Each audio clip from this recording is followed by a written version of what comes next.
One of the big issues, huge, is male and female identities. The community here, like every observant community, makes a very strong separation between men and women. And for many years, people questioned that. Is it sexist? Is it discrimination? But now we see how important that separation is. Because, the Fiddler on the Roof songs, everybody? It's awesome. Yeah, it's pretty good, yeah. So there's a song there that says, tradition is what keeps us going. Because the papa knows what a papa is, and the mama knows what a mama is, and the daughter knows what a daughter is, and the son knows what a son is. Today we don't know. In society today, we don't know. What's a man, what's a woman, what's a child, what's a parent? The definitions are gone. And the suffering that brings is dangerous. So, in order for men to be healthy men and for women to be healthy women, there's got to be a clear definition. This message that children are getting in kindergarten, that there's no difference between men and women. How out of touch with reality can you get? How unhealthy. So now, there's this pandemic of people uncomfortable with their gender. And it's tragic. So now we realize that the tradition is not so outlandish. It's true to life. It's real. It keeps you real. But like anything else, when you have an open society and an open community, everything finds its way in. Nobody is protected. So not only do we realize that the separation is healthy, we realize we got to make it even healthier. What is the role of women? There is no such thing. You can't give people roles unless you live in a dictatorship. Men were the hunters, right, in the olden days, and the women were the gatherers. Who made that rule? Who gave them their roles? Nobody gave it to them. Men were bigger and stronger, so they went and fought the dragons. And the women are the nurturers, so they nurtured. Nobody appointed roles. The difference between men and women is not something we decide. The difference is natural. And if you allow people to be natural, they will naturally find where they're strongest and where they're best. The trick is to not interfere with nature, because it's not nice to fool Mother Nature. So to actually strengthen the nature of men and the nature of women so that there can be family. If you don't know what a papa is, you don't become a papa. And if you don't know what a mama is, you don't become a mama. You become confused. And then what are the kids going to do? Be doubly confused. So it turns out that it's really very healthy for little girls to find out what it is to be a girl before they find out what it is to be a boy. No? That makes sense? So that's one of the issues that we need to talk about more, even in our community where there is a separation. Everybody knows that this world was created, right? It didn't always exist. There was a time when there was no world, and then there was a world. If the world did not always exist, then someone created it. Some people feel that it was created, but not by a someone, by a something. Right? The scientists are saying the world was created by something, not by someone. Bottom line is, we all agree that there was a creator. The question is, a creator that thinks or a creator that just explodes? Just goes bang. So really the difference between science and religion, which shouldn't even exist, is the difference in what you think the creator is. A someone or a something. Makes a lot more sense that the creator is a someone, because it explains much more than the theory of evolution. Like, for example, why? There was a Big Bang, why?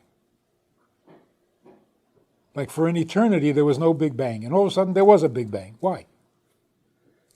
There's never going to be an answer to that. So it makes more sense to say God wanted something, the Creator created the world because he wanted something. Why else does anybody do anything? You don't build a car if you don't want anything. You certainly don't build a universe if you don't want anything. So the real question in life, the ultimate question in life is, whoever created me, what does he want? That's called a conscience. People without a conscience are sociopaths. A human being has a conscience. And what does a conscience mean? It means I realize I'm in someone else's world. What am I supposed to do? Am I behaving correctly or incorrectly? That's a conscience. Anyone without that sense is an irresponsible, dangerous person. Anyone who doesn't ask, why am I here, is not thinking. So all human beings have always asked the question, why am I here? What is the purpose? How do you know there is a purpose? Everybody wants to know what the purpose is. Who says there's a purpose?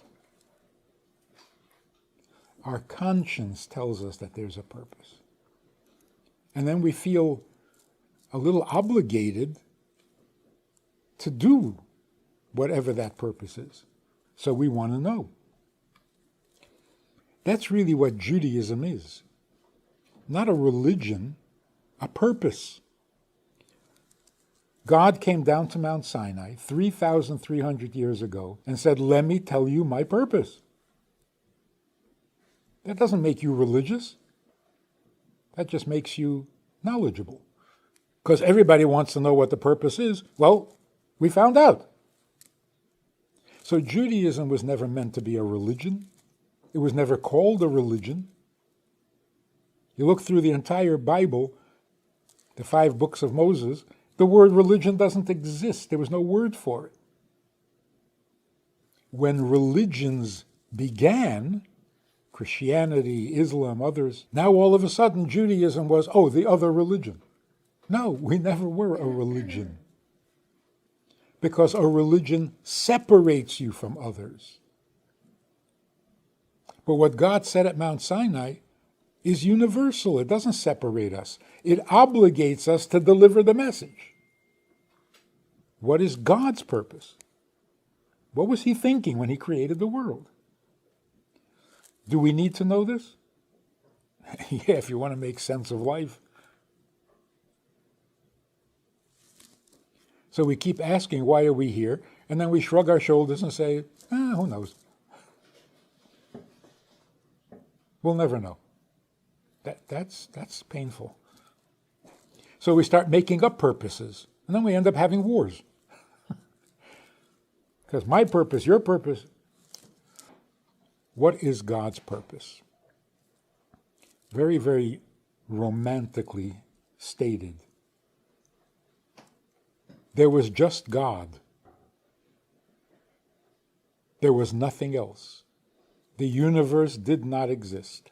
If I was God, I would have kept it that way. I'm the only thing. Everything's fine. There's no conflict. There's no tensions. Great.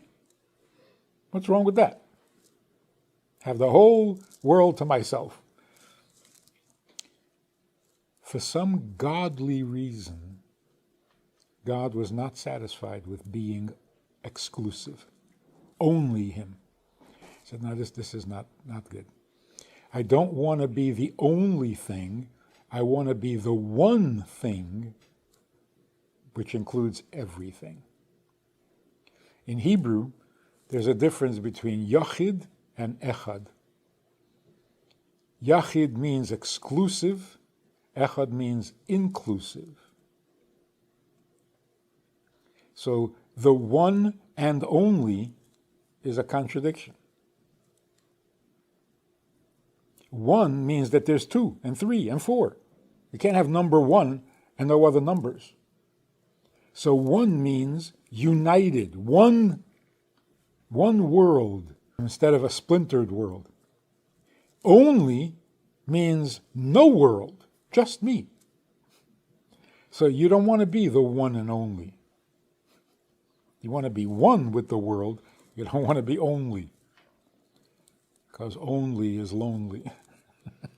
So why did God create the world? Because he doesn't want to be without anyone else. He wants to be with everyone else. So he wants the world united in him, rather than be exclusive and have no world at all. So in very simple language, God says it is not good to be alone. That's why he created the world, and that's why we're here. What are we here for? To be beside him.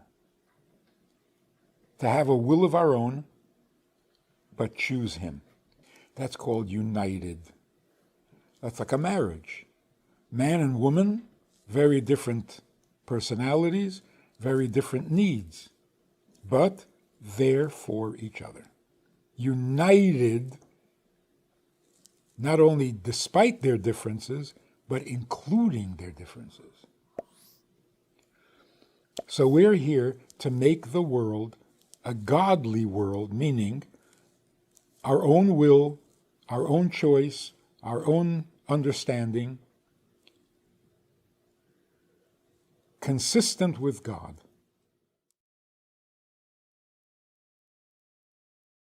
If you enjoyed this conversation or this topic, and you're looking for more information, or you want to hear it again from another angle, there is a way to do that.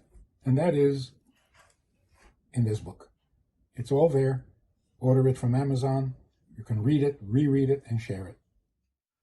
We have a Sunday night program for VIPs that you might be interested in. It's informal, it's questions and answers, it's conversation. It's really relaxed, it's really pleasant, enjoyable, informative, and kind of community-like. It's a Sunday night program, there's a Wednesday morning program for the VIPs, and there's a Wednesday night program. All of it just conversation, casual, laid back, unscripted. So join us, take a look, click the link below, and see which of the 3 suits you best, and join us for some enjoyable conversation.